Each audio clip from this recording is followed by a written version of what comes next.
Hey, it's Drew Neiser with another Tuesday tip. Just had a fascinating conversation on the challenges and opportunities to connect brand to revenue. All right, first up, Jan Deahl from Drakestar. Jan, what's your tip? Yeah, there are many ways to measure brand, to talk about brand, strong core message, the way you articulate it through channels. I think most importantly is measuring micro things like website visits and things you can measure that way, but then importantly, ultimately tying it to revenue. So how are you affecting wins? How are you affecting pipeline acceleration, et cetera? Got it. But most important part of this is there is this notion of brand, however you want to define it, and you're starting to measure it. Okay, Gabi Zijderveld from Smart Eye. Gabi, what's your tip? My tip is actually one that I got from another CMO in our CMO Huddles, specifically Chris Willis. He developed a global active awareness score, as he calls it, which is essentially a weighted score of all the countable moments when someone interacts with their brand in the wild.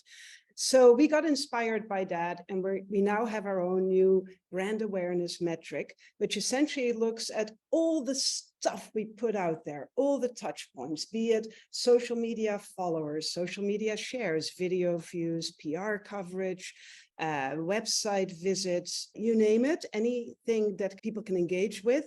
We weight it for relative importance, and then we track it, we assign it a metric, and we track month over month and quarter over quarter if we see it grow.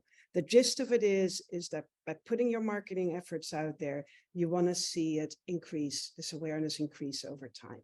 So that's how we measure our brand impact. And by the way, these proxy or surrogate measures are awesome. So thank you for that, Gabi. Ellina Shinnick from HUB International. Ellina, what's your tip?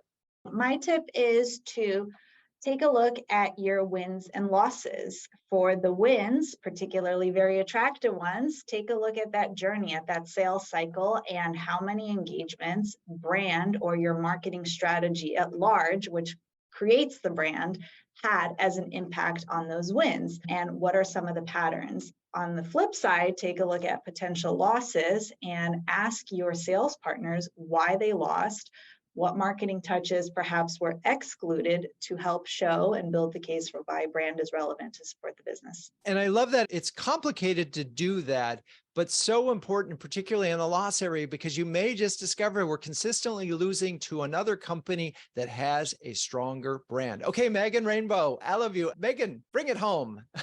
Yeah, so I would offer that when you're just getting started with measuring brand or thinking about how to kind of have a process for gaining that sort of insight, think about some easy ways that you can get those insights from processes or channels that already exist, like asking your account reps or customer success reps to ask customers or prospects, what are 3 words that come to mind when you think about our company, and just starting small with the simple, easy way to start getting some new data.